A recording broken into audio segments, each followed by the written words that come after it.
book. And we are live.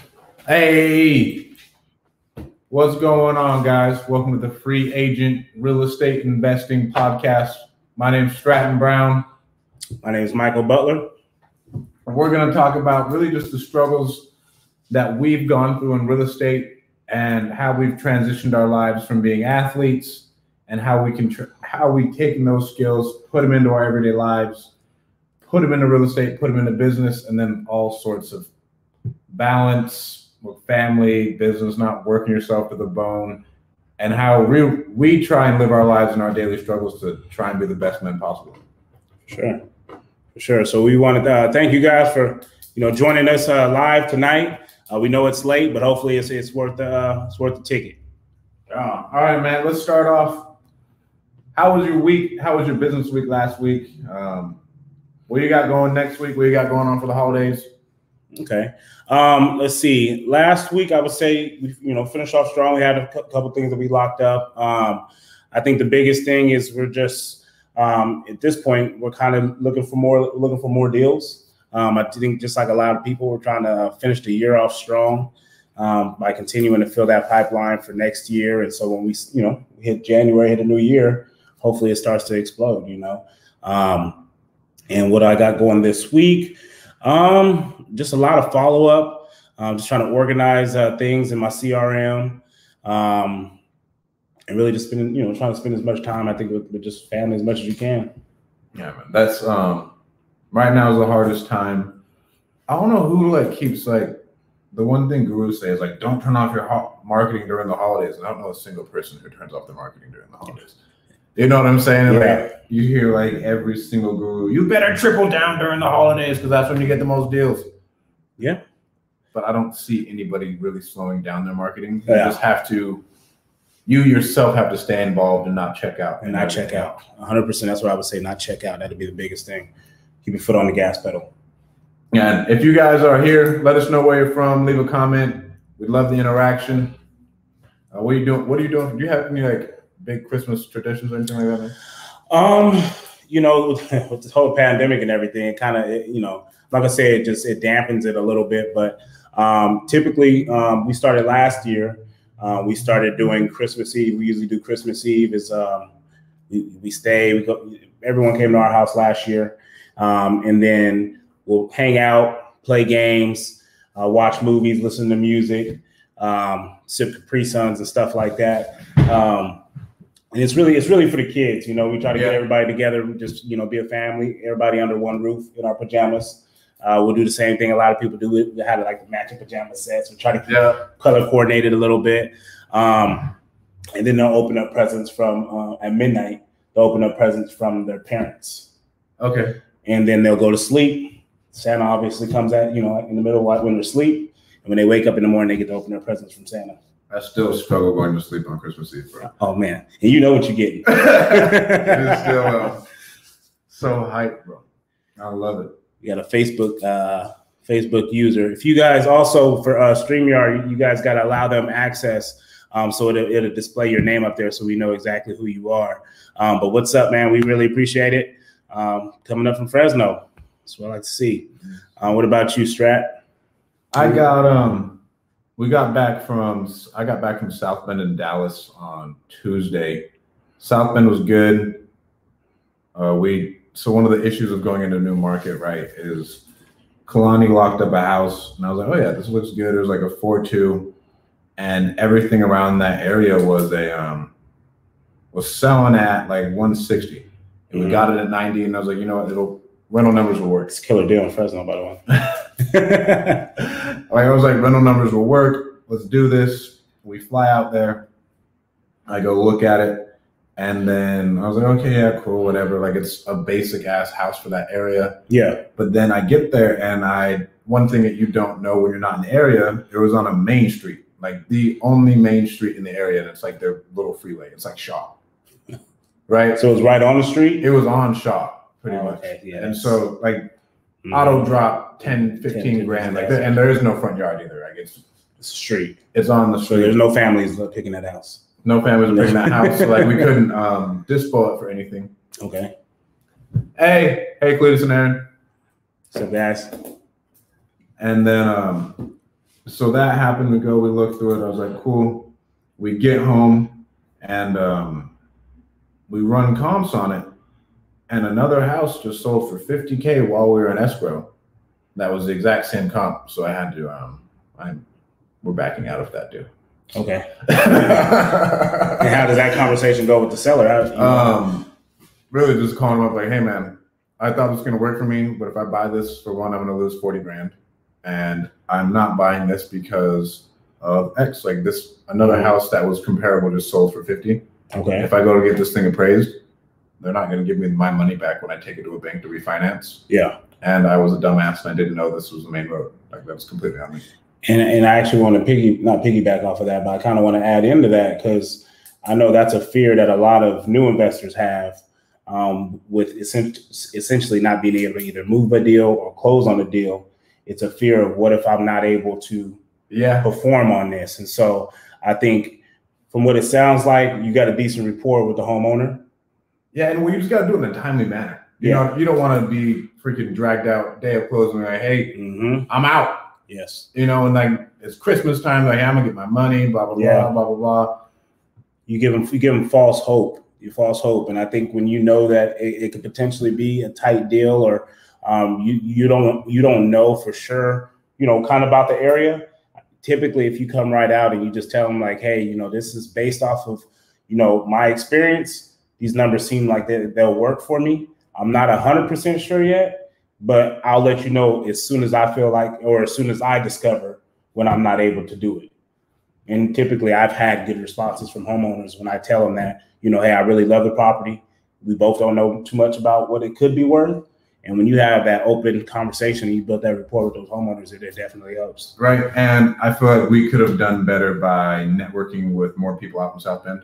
Okay. Before I really started locking stuff up, and then we have private money raised and everything else. And like I don't want to have to come out of pocket just to pay off our lender that money. You know what I'm saying? Yeah, 100%. I get it. So if we could have networked a little bit better at the front end and built some good realtor relationships. The one time you need realtor relationships, I would say, is like when you're out of the area and they're going to be sending you stuff anyways. There is no wholesale. Like, well, if anything goes wrong, like I'll wholesale it off. It's not a big deal. Yeah.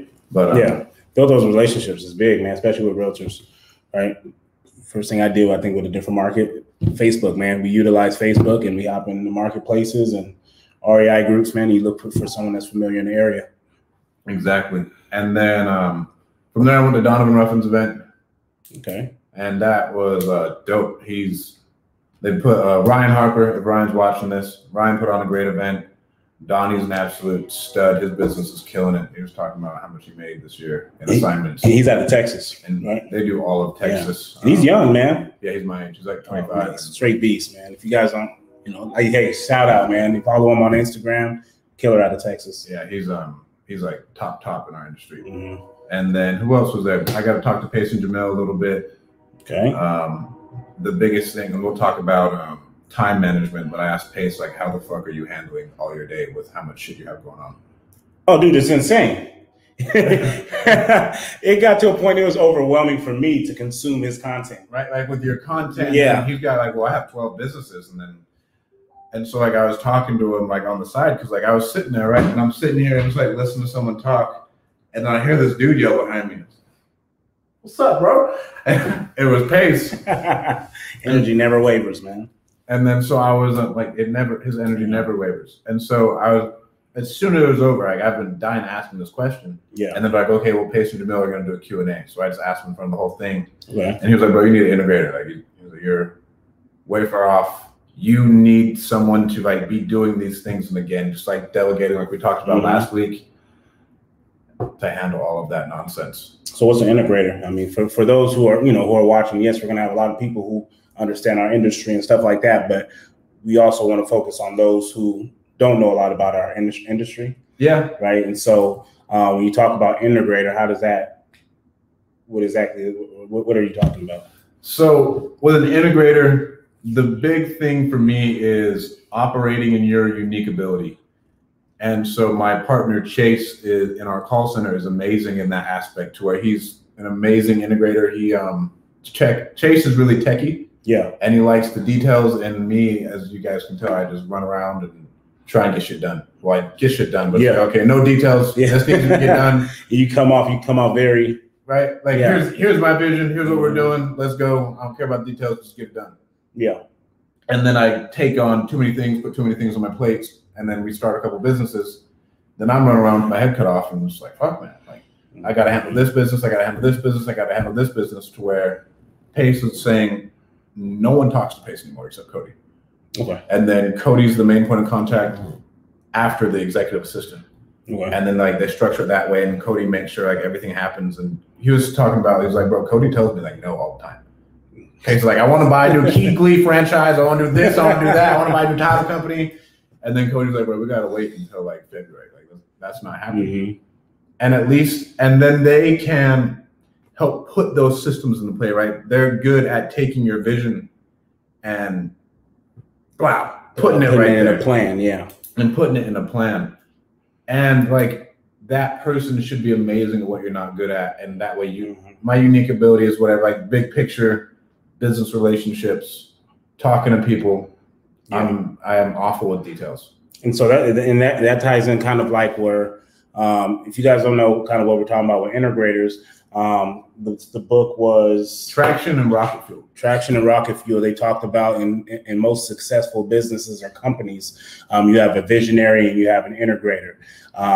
Your visionary is typically the person that has, all the ideas. Sometimes they're crazy, right? Someone who's typically like a dreamer, but is a reason why a lot of it progressed. When you talk about an integrator, it's usually the person that takes that dream and they put it on paper and formulate a plan and steps and procedures to executing those dreams or achieving those dreams or, those visions. So what Pace is kind of telling you is that you needed an integrator because right now you were getting so tied up and losing a lot of your time because you're working on systems and processes. Well, everything, right? And then this, the content game is overwhelming too, right? Like nobody like sees like this takes up an hour of my day, and an hour of your day is very like, this is time with my family. I mean, I'm walking out the house, man, and podcast starts at 8:00. I'm loading up at like 6:30. My wife's like, you leaving already? I'm like, hey, we showed up last time. We didn't get nothing to work. You know what I mean? So I think we did a little bit better now. We still don't got our mics yet, but at least I push record on the camera. Right. So I think that's a big one. Let's get right here real quick. Let's answer this. This is Cletus and Aaron. And they said our first flip was on a busy street and we set the comp. Historically, Clinton doesn't lose its value. So not all busy streets are deal busters. Well, you know what? Not everyone are doing such beautiful flips like you guys are doing. Man. Y'all don't count. You set the comp for everything, man. I'm waiting for HGTV to come put you guys on. I'll give you guys your own show, man. Your homes are beautiful. Let me see. I can't find it. No, I can't find their comments. That's such a pain. OG Fish Room. What's up, my man? And then what's after? What am I doing after that? All right, whoever that is. This from the know. No, that was them. Yeah, that was Cletus and Aaron. And then they came back down here. And then what are we doing? And then I'll leave to Utah next week. I'll be in Utah from next Wednesday until the 5th of January, which is really nice. Okay, so you spend the rest of the New Year there. Okay. Man, safe travels. Safe travels. Actually, and blew my mind. Actually, not blew my mind, but I must have lost track of it. We got our keys to the Airbnb. Hell yeah. On Wednesday. I forgot to update you guys on that. Furniture, design, all that stuff's coming in tomorrow. I'm gonna get my tool man, Tim, the tool man, Taylor on and install it, the Nest thermostat and all that stuff to set that stuff up. And we should be going live for it on Saturday. Saturday, we should be able to, at that point, we were already live on the website, but our first guest will actually be able to book it and it'll be furnished for them. So that's something that we're excited for. We talked to the neighbors, obviously just to give them a heads up. And how'd that go? Kyle told me, Kyle was like, bro, I'm never doing that shit again. He was like, bro, I will never do that shit again. Well, there's 3 specific neighbors. We had already got heads up on one of the neighbors. That's what I'm gonna say. And so when we went to the first neighbors, we're talking to them. they had their, you know, concerns, questions, and stuff like that. But for the most part, I think it went pretty well. But they told me, they pointed across the street and said, that's the one you got to worry about, right? And so we went across the street, and it probably took me about 20 minutes talking to that person. But I also felt like they had valid concerns, safety concerns, just little things like that. And so just had to reassure those things. One of the biggest concerns that came up was, you know, well, we're not going to know who's staying there and, you know, different cars and, you know, all this stuff. And I said, well, you know, ma'am, you also got to understand that if I was the actual tenant to this property, you wouldn't know any of my guests that's coming to visit me. You know, so at a certain extent, it's, you know, you say it in a nice way, but it's kind of not your business. Yeah. And it's kind of out of courtesy, you know? And so it's one of those things where it's a double-edged sword, because you like the fact that neighbors are so attentive. And then at the same time, it's probably gonna be the ones bugging me the most. Kyle has one like 3 blocks that way. And he was talking about, he went and told all the neighbors about the freaking Airbnb, and then they blew up his phone saying, oh, I didn't sign up to live next to a fucking hotel, and just blowing up his phone for weeks. And then one of them reported him to code enforcement. Okay. Because they were converting a garage. Like, they went in on him, bro. Like, he was like, I will never, ever, ever tell the neighbors again. Because like more times, like you're getting in like 4 people. Mm-hmm. It's no big deal. And then if anything happens, the neighbors are. If anything happens for them to be mad, they're gonna be mad either way. Well, you know me, man. I'm about as kind as it gets, man. But I mean, at a certain point, I told her, I said, you know, hey, you got my number. Any concerns that you have, make sure you reach out to me. I said, just don't reach out to me too much, because I said at that point I'll let you know. You know, I said, but just, you know, use it responsibly. Mm-hmm. You know, I feel like I was back in my classroom teaching junior high students. You know what I mean? I'm gonna give you my contact information, you know, but use it for what it's meant for. So we'll see how that goes, man. For the most part, I think everything should go fine. What states are we in? Indianapolis, Indiana, and California. We ventured off a little bit into Nevada. In Vegas, but that was. If anything comes to me, like I have a network to where I can buy it, and like we can wholesale there. But it's nothing. I remember at the beginning of the year, I was like, bro, I'm going into Vegas so hard, and then we did go in there hard, and then I ate a couple grand. Like I ate a couple grand at the beginning of the year, and then we went into it again, and we got no fruit. So here we go. The next one. That was our in college. Yeah, it was. It's right by that. That's Aaron and Cletus. Okay. It was right over there. And oh, okay. For the one Kyle was talking about? For the one Kyle was talking about. That's exactly where it was. Yeah, that was nonsense. Legally, is there anything the neighbors can do about your house being an Airbnb? Consult. Yeah, honestly, I'm not an attorney. But based off, you know, my understanding, I wouldn't think so, because at the end of the day, I have a legal contract with the landlord of the property, that I am the tenant, and in my agreement, it does state that I will be subletting the home. So we have, you know, homeowners insurance and all those things in place. So typically, so there really isn't much that they would be able to do, as long as we're doing what we're supposed to do. Before you set up an Airbnb, like make sure you check like your local laws though. Yes. Or reach out to Kyle Stanley. Yeah. Reach out to Kyle, and Kyle will explain everything to you. Shout out Kyle. Reach out to Kyle whenever you know, I'm a huge advocate for whenever you're going into something that you don't necessarily know, reach out to someone who you know is doing it and get their opinion on it. Yeah. Right. Reach out to Kyle, and then Aaron says it was the freaking garage conversion. Aaron, did they freaking redline it too? Like, I think the neighbor next to him was like a contractor and got so butthurt. It was. Oh, he was a contractor? Yeah, he was a contractor, and like purposely tried to get him in trouble. Okay.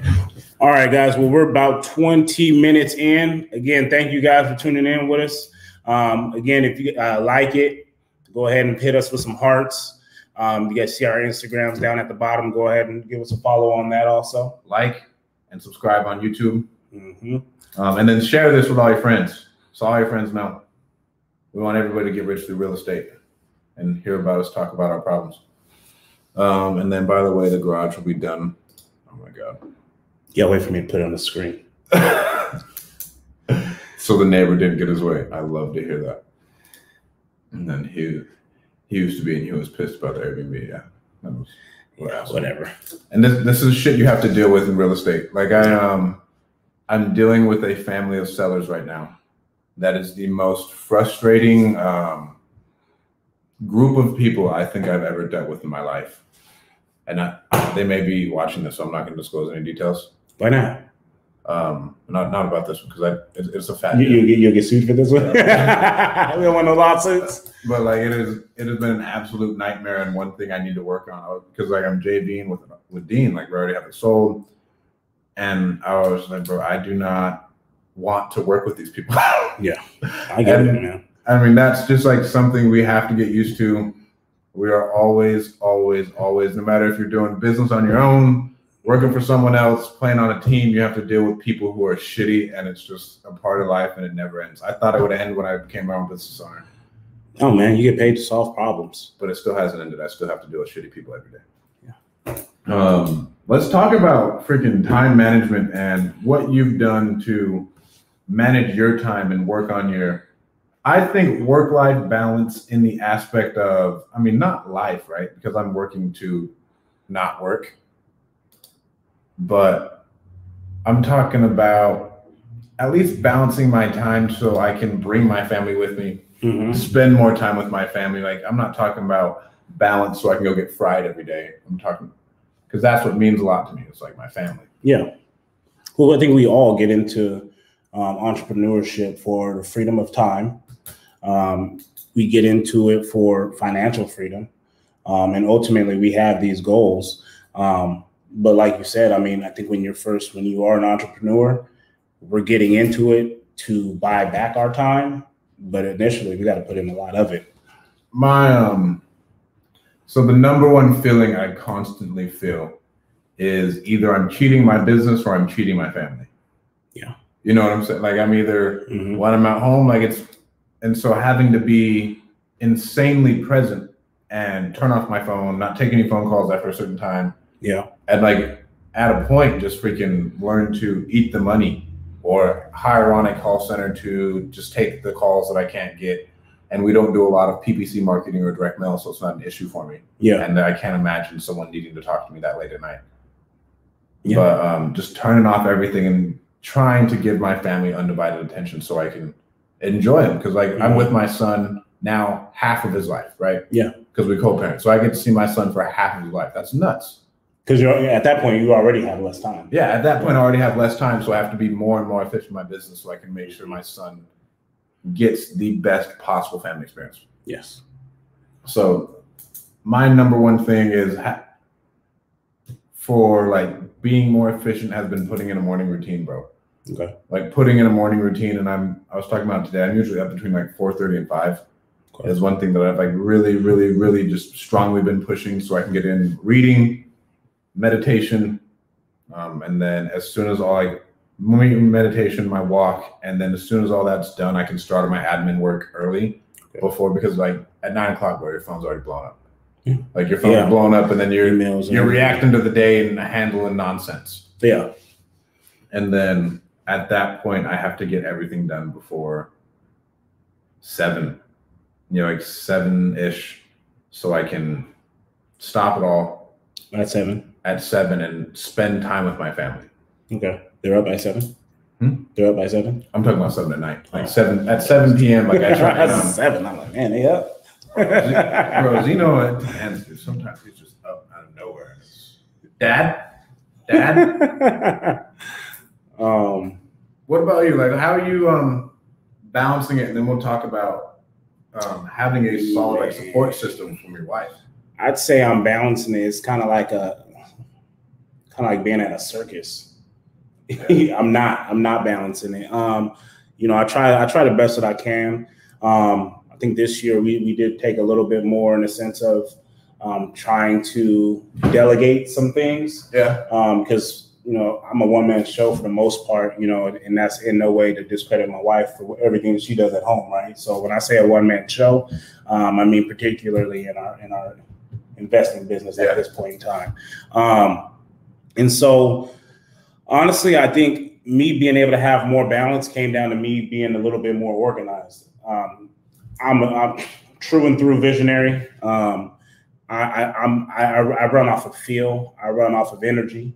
And that's just kind of how I've, besides the football, when we used to play football and having all that structure, I think once I got into this, I think one thing that made me so, I guess, kind of good at what I do is just the energy and just I feed off of people. And so it wasn't never really, I was just so organized that this, and this just fell into place, right? I just kind of just went. So I think as of now, as you guys know, I have a 4-year-old, London, and then I have a 6-year-old Tyson, and then my wife's we're expecting baby Devin in January. So we're probably like 5 weeks out from baby number 3. So right now it's a little bit hectic because my wife does stay home with our children, but we are in the middle of a pandemic, so they are home. She's 8.5 months pregnant, and she actually finishes up her bachelor's degree at the end of this month. So in about a few weeks, right? On top of taking on a new Airbnb project that my wife's going to manage.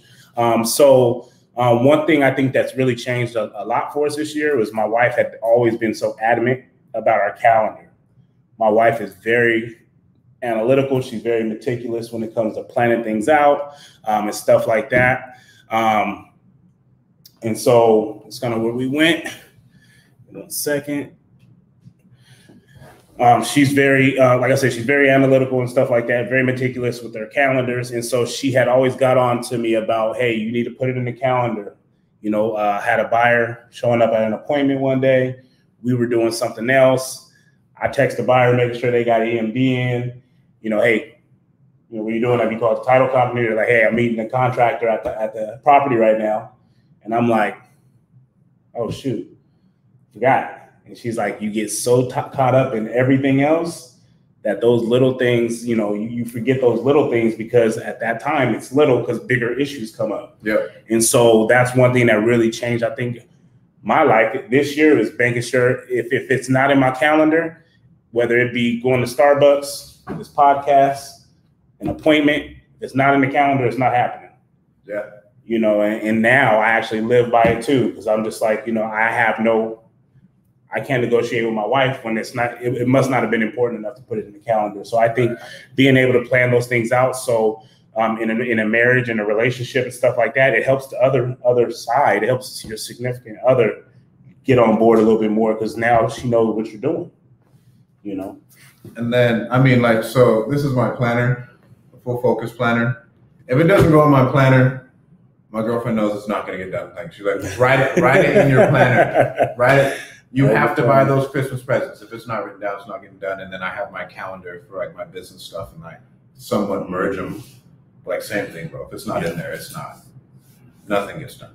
So yeah, I think it's just taking steps, man. Just finding out kind of what you're lacking in your life, or if you have a significant other, listen to them. They're pretty much going to tell you kind of how your work-life balance is kind of working. Your significant other should be the first one calling you out on it. I know mine for damn sure don't. She definitely let me know. So, but that's great. I think that's why we've had so much growth, like we've had. I know same thing with you. I know after a certain time, man, I'll call if it's real important. But when you don't answer, I'm just like, man, I knew I shouldn't have called anyway. I knew he wasn't gonna answer. You know what I mean? But those are good habits to have. Yeah. Because now I know after certain times, I'm not getting a hold of Stratton. But I definitely know when I get up at 7 in the morning, then I call Stratton, you ready? So we actually have our longest conversations in the morning. Yeah. So, you know what I'm saying? So, it helps. Yeah. Exactly, bro. So what are some of the things that you guys do to try to manage your work life, your home life, keep your significant other happy, spend time with your family? Go ahead and drop that in the comment box. We'll kind of go over that and, take a look. Maybe you guys got something different that we don't do, or maybe something you suggest. Especially if Aaron, if you and Cletus are watching, I'd love to hear about that because I don't want to work with my girlfriend because I feel like I have no boundaries. And if you guys know Aaron and Cletus, obviously they're two big time flippers here in Fresno County. The comp setters. The comp setters. Of the Central Valley. The comp setters of the Central Valley. The tower masters, man. They they're husband and wife, and so they have a beautiful story, man. If you haven't heard it already, you can just look it up on YouTube for the most part, or search their page and find it on there, man. But when you talk about work-life balance and working with your wife, I mean, I just feel like it would never end, right? Yeah. Like work would never end if I work. I'm not a person you want to be. I'm not a person you want to be with all day, every day. Right. Like if I'm working and my girlfriend's involved or significant other, whatever, like even when I'm home, I'm like, okay, well, we got this, and then we can like do it like this. And then like I'm like, hey, let me bounce this idea off you real quick.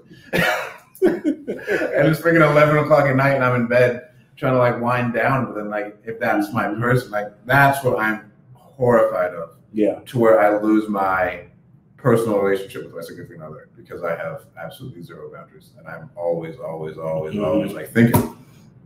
True. And lots of to-do lists are good. I see that one. We're seeing there's not a share button on there. I have no idea.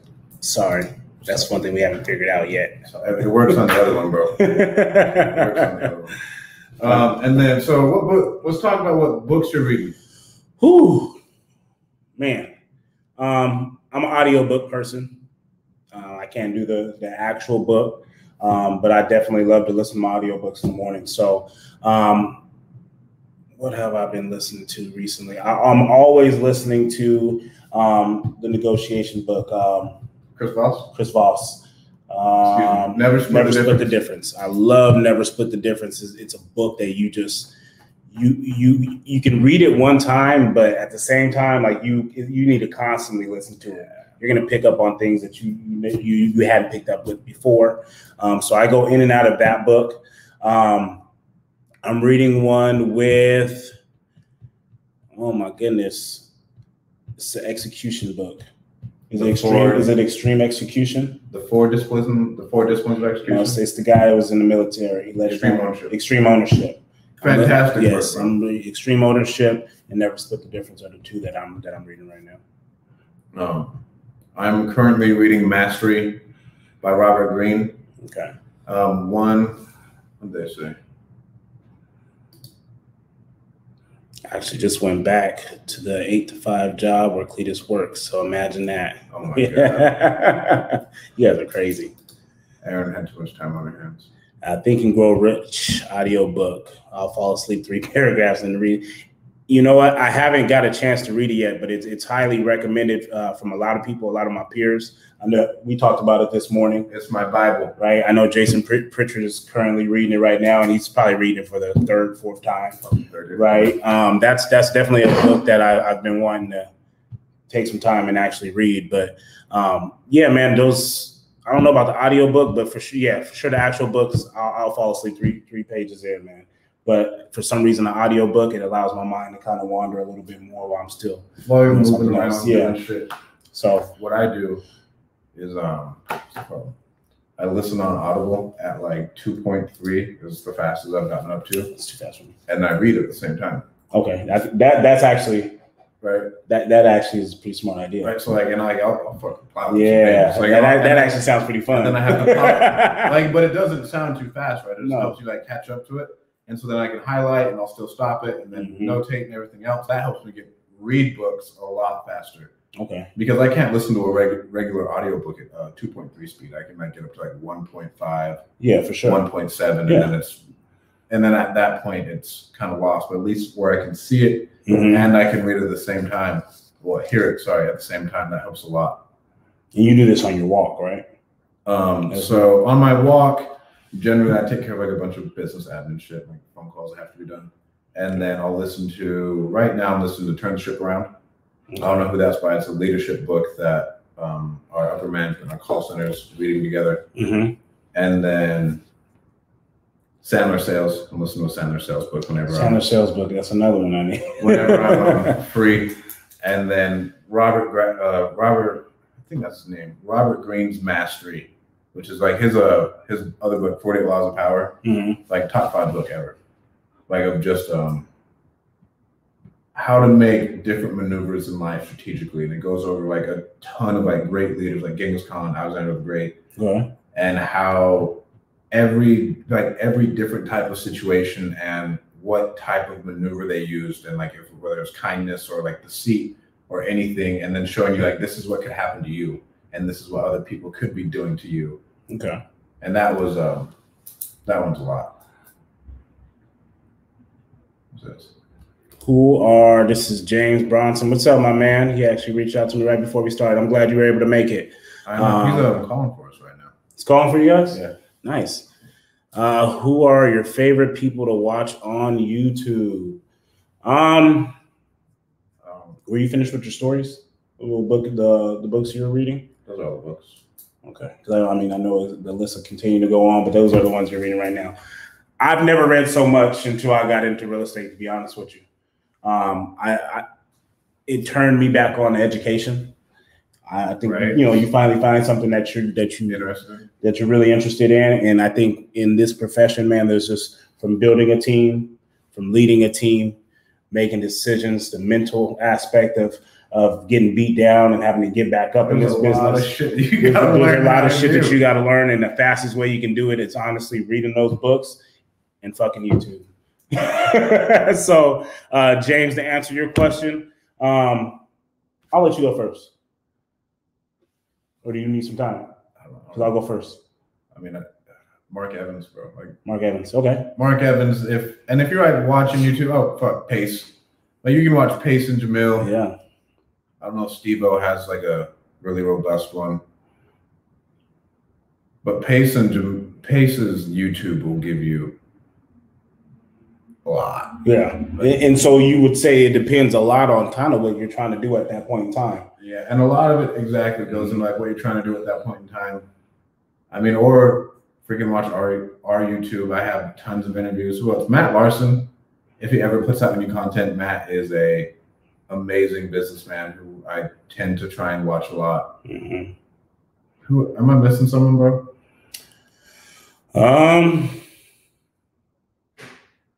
Because right now it's not coming to me. Right. I mean, like you got like the Maxwell. Yeah, you watch a lot of people. I mean, not just you, but I think same. You grow with your the people you're watching on YouTube, right? And so I think if James, where you're at, Maxwell is really good for you. As far as it's a beginner, and it completely documents his entire journey of how he set up everything and runs his business today. Old Maxwell. Old Maxwell. Yeah, like old Maxwell. Old Maxwell. To where like this is how I got started.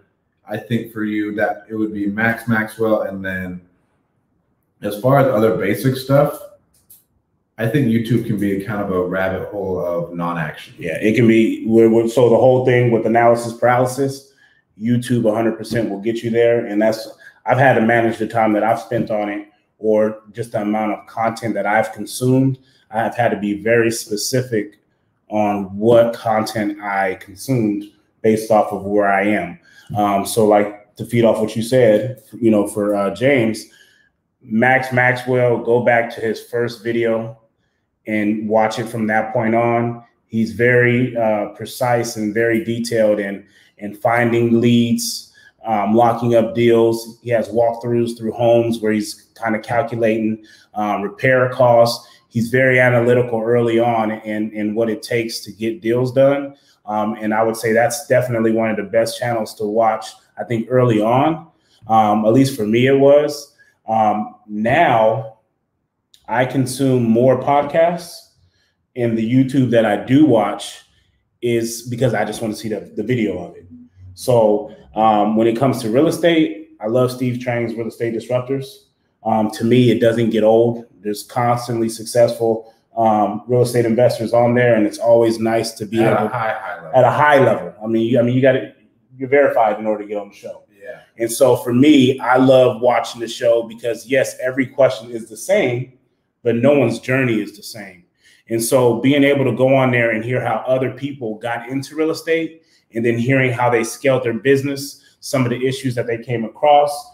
At some point, you're going to relate to somebody's journey while they're giving it to you, right? So it's just nice to hear the perseverance through people's stories all the time. And then for me, it's mindset. It's the secret to you watch Eric Thomas on YouTube. The Secret to Success podcast. I love it. I mean, not so much of his older motivational stuff, but I listen to every Thursday. They have a podcast that come out with the ETA and Associates, and it's him and his circle. I mean, there's 4 of them on the podcast. They talk about life. They talk about business. They talk about money. They talk about family.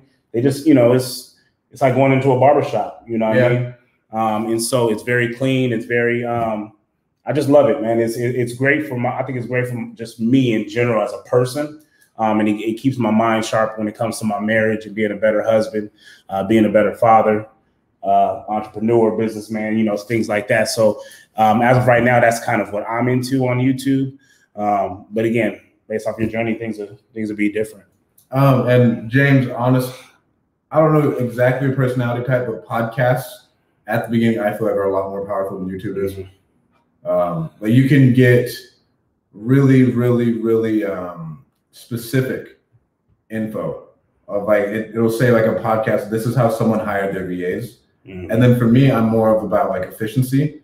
And so I don't, like, you only have so much time in the day, right? You can listen to a podcast and at least do your dishes and keep your wife happy. Yep. Even though my girlfriend thinks I don't do enough dishes. But dishwasher, baby, dishwasher. How's it going, Elijah? Why is it called free agent? Because I'm a free agent in the NFL, baby. We're both former collegiate football players. And so it's really more on, we had a career path. It didn't work out. Essentially, we're free agents, and we discovered ourselves in real estate. And I think it relates to a lot of people who will be following us because everyone has kind of their path that they see themselves going. It doesn't work out, and you're lost in that little space. You're in that free agency space. So that's kind of how we came up with it. Yeah, man. Then what's the next one? What's the concept of free agent investing? Free agent is just, like I said, it's just that space, and we found our way out of that space with real estate investing. So that was kind of the tie in there. Hope that helps. And it's not real estate agents either. I think that's maybe what I could be talking about. Free agent investing. Yeah, and then Aaron, not sure who that is. Not sure who that is. Elijah Piper. What's going on, Pipe? He played at Fresno State with me. He's okay, another young buck. Yeah, he's a broker at Marcus and Millichap. Love it. Outlook on California as a landlord. Are you guys still buying in California? If not, where? I'm not a fan. Yeah, not a fan, but not enough for me to go somewhere else. I mean, I've always been in California, so it doesn't really. I'm not a fan. Obviously, if you can get like really good deals, like deals are deals, and if you can hold on to it and get equity, I'm not seeing Fresno going down anytime soon with all the major metropolitan areas in California like depleting. Everyone's coming to an affordable place. That would be Fresno. Yeah. Fresno will still just appreciate over time. And like over the last 3 years, like people are building up hundreds of thousands of dollars in equity in some deals. Yeah. And so what did nothing, bro. Just keep talking. Go ahead. And then right now we're looking at Indiana. I know you're kind of looking at Chicago. But yeah, Secret to Success podcast, right? Jamal King. He talks about where he invests and So you talked about buying good. If anything, I mean, to me, it's a challenge. I think at the end of the day in California, you got to get better at vetting these tenants, right? You got to somehow put in. It's tough, man. It's hard. It's tough. It's hard. Erin said that this is a nice office that we're in. She said she loves the wall. Oh, and we took down all of Erin's photos. We kept the shiplap though. We like the wall too. That's why we decided to do it right here.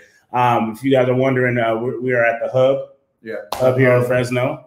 Michael Zuber's office space for local investors, contractors, realtors. Just a place for resources and we'll have a podcast room at the beginning of the year too. podcast from the beginning of the year. Yeah, that'll be amazing. Thanks, Mike. Down the street. And then what was the next one?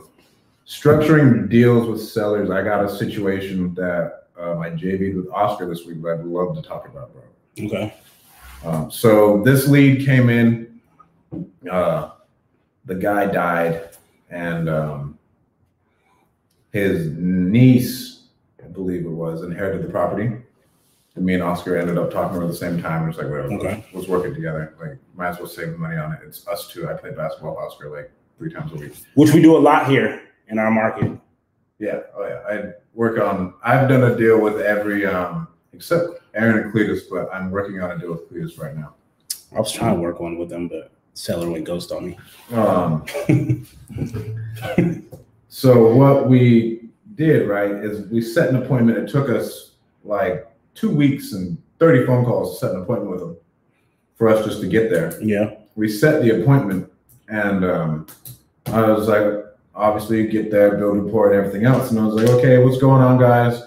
I'd really just like to talk about like what problems you need us to solve. There's a tenant in the house. Okay. There's a squatter. This was be careful, we're in California, man. You can't say tenant. It was the elderly abuse house, right? Like, okay. It was that guy. And so some homeless people moved in with the guy, and then they didn't move out when he died.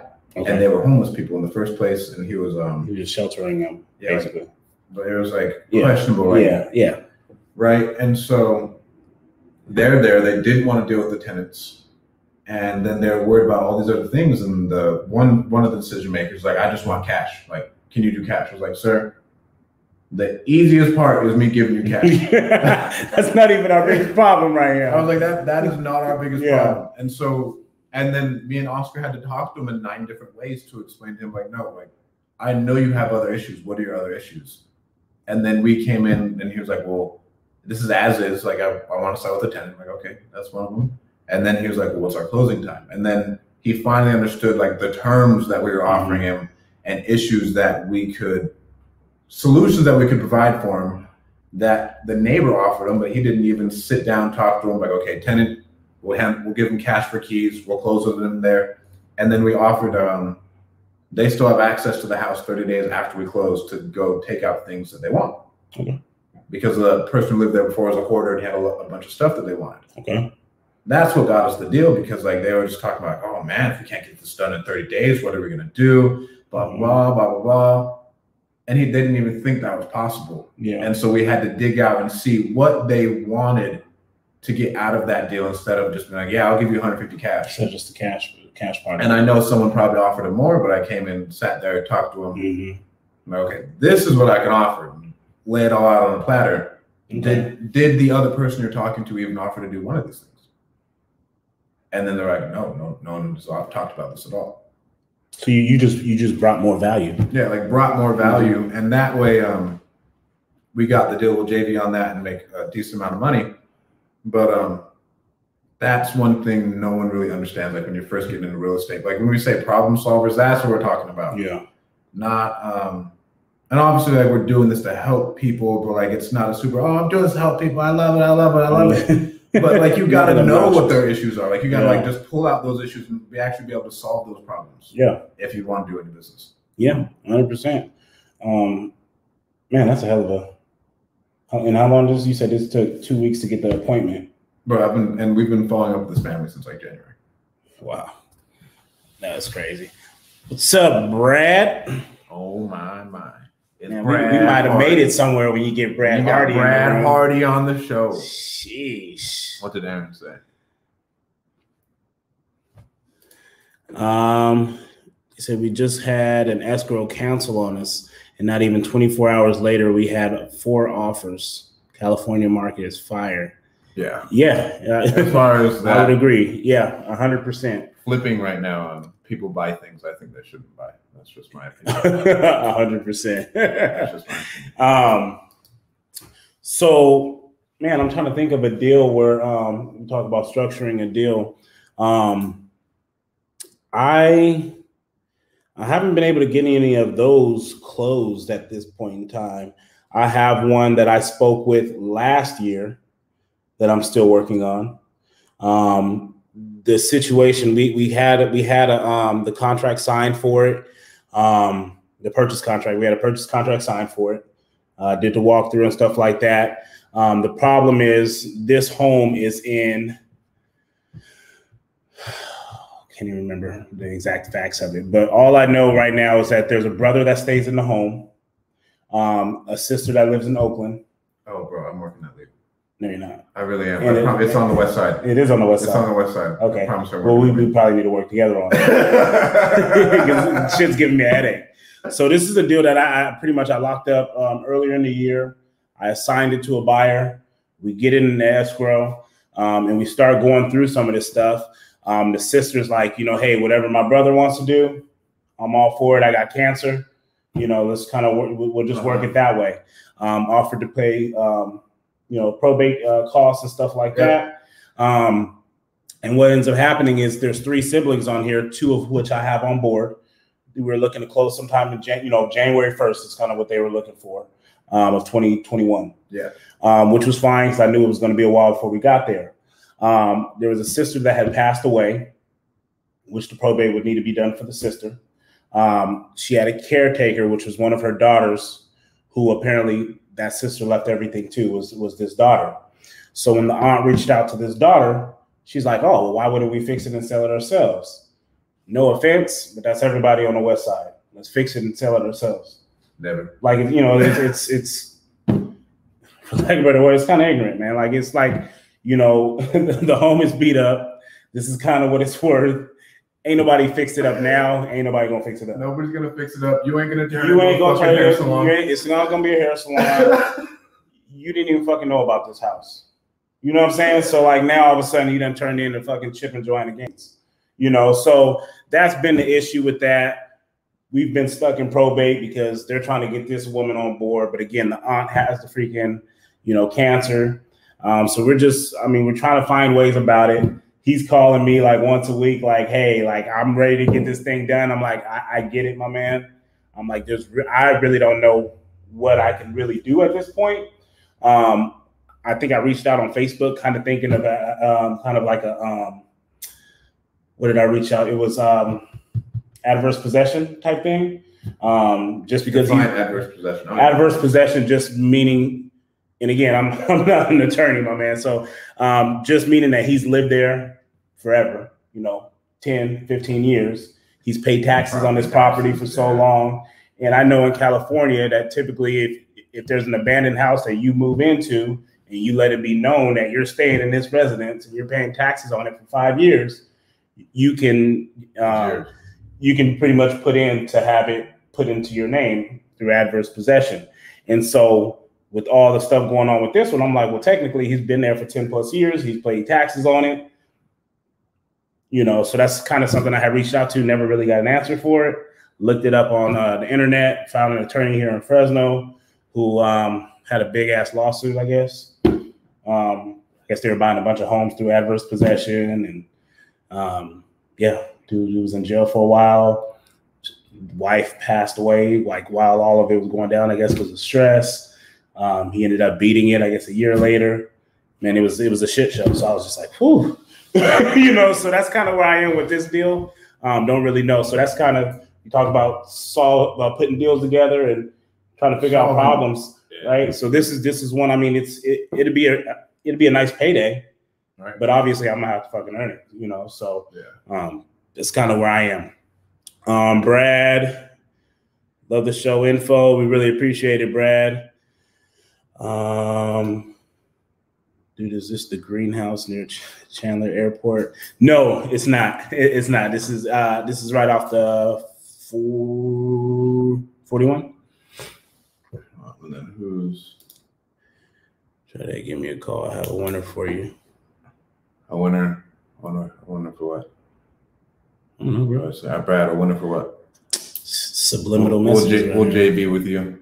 I know Brad will JB. Brad offered to JB with us. We'll JB with you. Okay. And on Stroder. Stroder. No, that's not the one I'm talking about. This one is on Lily. You're giving out too much info on the internet, bro. They gonna take it? Yeah. So they solved the problem, man. I want to know if you take this deal and you solve this problem, I want to fucking learn from you. You know, hey, I'm not hating on nobody. Good luck. We worked on that deal. Oh shit.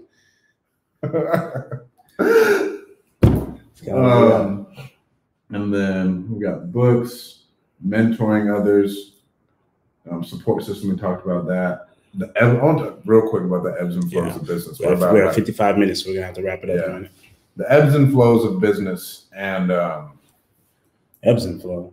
Like this morning, we were talking about how I will have a massive influx of deals, and then all of a sudden, all those close out, and it's like, well, where the fuck's all the deals? You know, like, and it's one thing a lot of people don't want to admit to is that wholesaling is not the most consistent thing. No. You know what I'm saying? Like, you'll have like a fat month, and then it'll just like, and then a fat month, and then it's still, even if you're at scale, it goes the same way. I feel like from people I've talked to. I will say I don't know. Yeah. From people I've talked to, still at a higher level than me, you still have the, okay, 1 month we do 10, the next month we do 5, and then I'm still writing checks. Yeah. Okay. Yeah. You know, and that's one thing that is real, at least for us. Well, we talked about it. That's real for me. That we'll do consistent ones, but then you have a fat month, and then like, how do I get to that fat month again? And then you spend more money, and you don't get the fat month. Because it's not the money. It's not spending the money that gets you the fat months. I mean, it's consistently spending the money is what gets you the fat months. Right. And so it's funny that it's taken, 2 years for me to kind of, start to realize that is that on those slow months, you really just want to continue to double down. I'm not doubling down, but I'm consistently doing the same thing that I was doing that got me big months. And so the way that I see it is November, technically, December, I haven't closed anything yet, I don't believe. But I literally just came off of like an $80,000 month, right? And so I know that I have a lot of pending deals. I have things tied up in escrow. And so the way that I see it is, luckily, you made money in other months, right? And so all that's going to do is, I know one of these damn months is going to blow up again. And so that's the self-development part of it that we keep losing.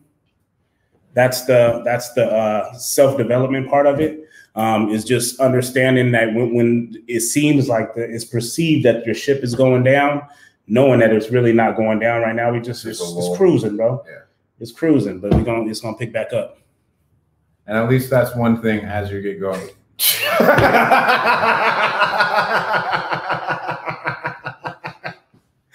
Hey man, that's the Fresno market for you, baby.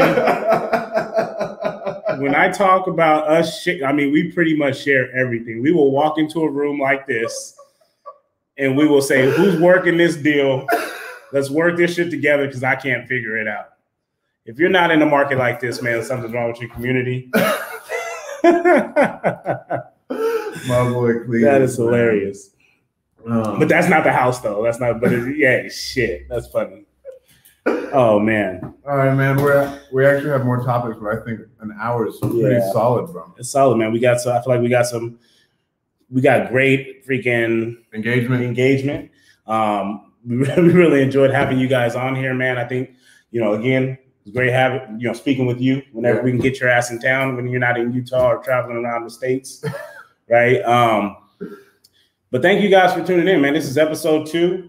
Yeah, We're still figuring this shit out. We don't, this is new to both of us. But again, these are conversations that me and him have off camera. And the whole point of this podcast was for us to put it on camera and say, you know what? We have great conversations together. I'm not egotistical. Like, this shit sounds good. This shit sounds really good. Everyone else got to hear it. Y'all need to listen. This shit sounds good. You guys need to listen. That's why we are trying to put this on YouTube, make some money off of it. We ain't figured this shit out yet, but it's good content, man. If Brad told us it was good content, this is good information. Thank you, Brad. Brad is probably the biggest one in Fresno. Thank you, Brad. Look at you too. You see us at the Hub, Mike? And then this is Michael Zuber, the owner of the building we're in, the Hub. The Hub.